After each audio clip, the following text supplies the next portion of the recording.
fase de Flamengo e Palmeiras nos últimos anos, tem gente na mídia esportiva que está dizendo que o futebol brasileiro está se transformando no futebol espanhol, onde só dois times ganham tudo. Se um é campeão, o outro é vice. Que coisa ridícula, velho! Sua tese é tosca. Não existe espanholização no futebol brasileiro. Eu não comparo o Getafe com o Grêmio. É impressionante como os setores da mídia esportiva brasileira adoram discutir o nada. Não param de discutir Neymar na seleção. Que fixação mórbida. Eu diria que é quase necrofilia.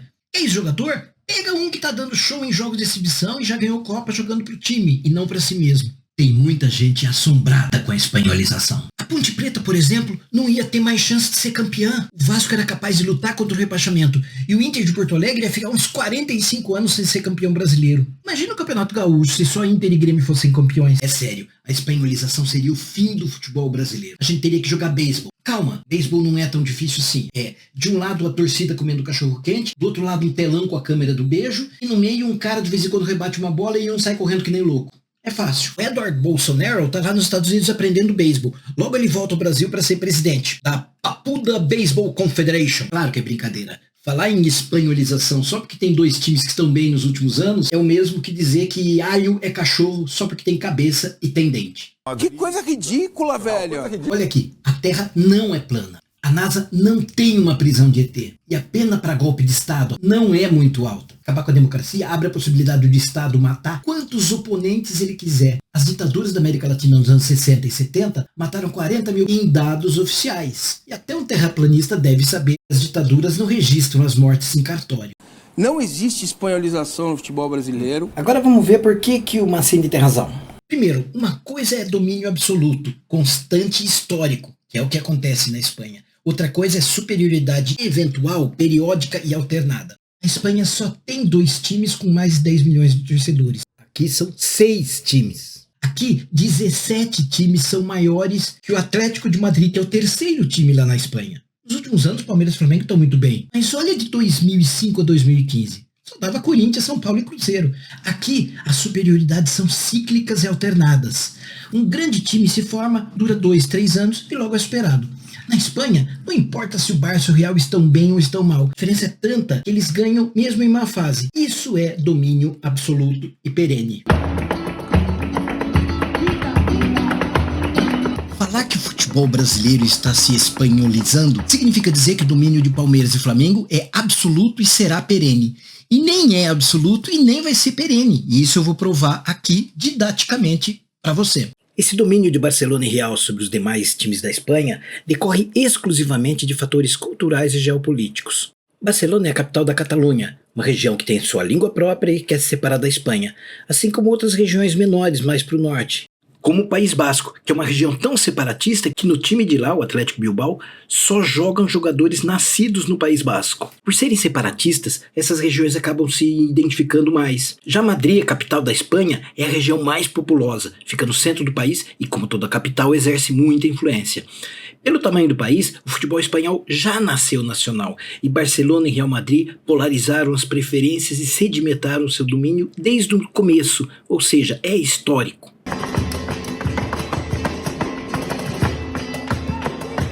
A área do Brasil é 17 vezes maior, e a população, além de ser 5 vezes maior, é distribuída em grandes focos populacionais muito distantes entre si. A maior distância entre times da primeira divisão da Espanha é 1.000 quilômetros, no Brasil 4.000, sendo que o Ceará, o Fortaleza lá em cima, Grêmio e Inter lá embaixo, os 4 são maiores que o Atlético de Madrid, que é o terceiro maior da Espanha. O futebol brasileiro, nos anos 30, já era paixão nacional. Nos anos 40, a Rádio Nacional do Rio de Janeiro foi estatizada e se tornou a primeira de alcance nacional. O futebol carioca foi o primeiro a alcançar o Norte e o Nordeste, por isso os times cariocas têm grandes torcidas por lá. Com a aviação aérea limitadíssima no início do século passado, o futebol brasileiro nasceu, cresceu e se sedimentou delimitado nos estados. Só em 69 a gente foi ter o primeiro campeonato nacional com todos os grandes times do Brasil, que era o Robertão. Mas aí as torcidas já estavam sedimentadas. Esses fatores geopolíticos geraram os tamanhos das torcidas na Espanha e no Brasil, que são muito diferentes. Eu não comparo o Getafe com o Grêmio. O futebol é completamente diferente dos outros esportes.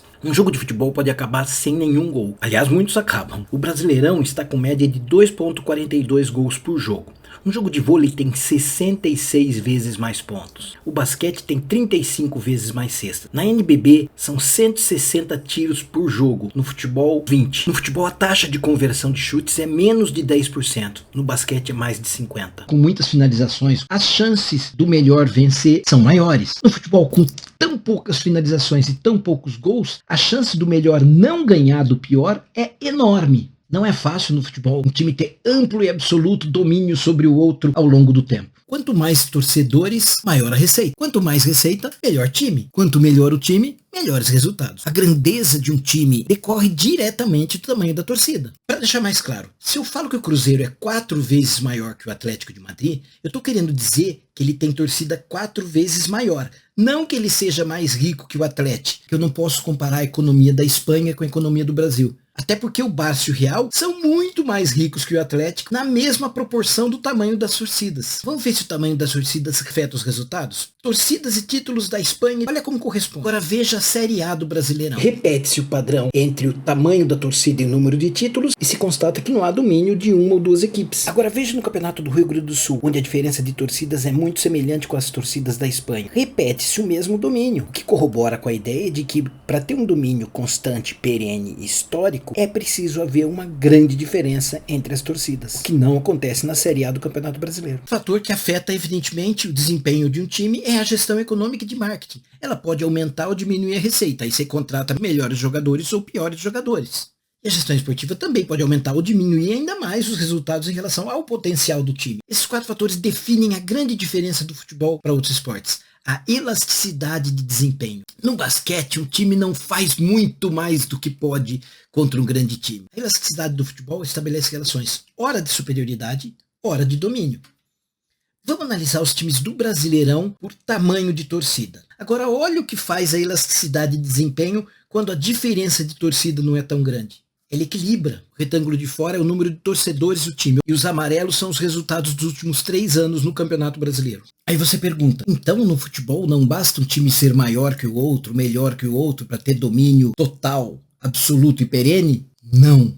Domínio perene e absoluto só com uma diferença brutal entre o poder dos times. Não basta o Corinthians ter o dobro de torcedores do Palmeiras, porque o Palmeiras é muito grande. É 6 vezes maior do que o Atlético de Madrid, por exemplo. E quando eu falo que é grande, o que eu estou querendo dizer? Que ele é suficientemente poderoso para montar times muito fortes e competitivos. O suficiente para lutar contra times melhores. Nos últimos anos o Palmeiras está melhor, mas a torcida de um time funciona como um empuxo. Então basta que o time com muita torcida tenha uma gestão um pouquinho melhor e o outro piore um pouquinho, que a coisa já iguala. Um domínio como Real e Barcelona tem na Espanha só é possível porque a diferença entre eles e todos os seus concorrentes é muito grande. Coisa que não acontece no Brasil. O Flamengo é quase 4 vezes maior que o Cruzeiro, mas os dois têm os mesmos 3 títulos nos últimos 22 anos, porque no futebol a diferença precisa ser maior. O Vasco é 2 vezes maior que o Fluminense, mas nos últimos 22 anos o Fluminense ganhou 3 vezes o Brasileiro. O Vasco não ganhou nenhuma. Porque no futebol o time menor não pode ser tão grande, senão ele não se deixa dominar. Isso é função da enorme elasticidade de desempenho que só existe no futebol. Nem o Flamengo, Palmeiras, nem nenhum outro time vai ter condição de ter domínio absoluto e perene sobre os demais. Primeiro porque a diferença para os seus rivais é muito menor do que a diferença de Barcelona e Real Madrid para os seus rivais. É essa diferença brutal que permite um domínio total e absoluto. Agora veja no Brasil, vários times acima de 5 milhões. Esses times são muito grandes e com a elasticidade de desempenho não tem como esses times serem dominados amplamente como o Barcelona e Real dominam os outros times na Espanha. Ou seja, eu acho que você já concluiu também que essa espanholização é impossível. Que coisa ridícula, velho! Se ficou convencido, dá um likezinho aí para alimentar o meu ego. Por favor, até mais.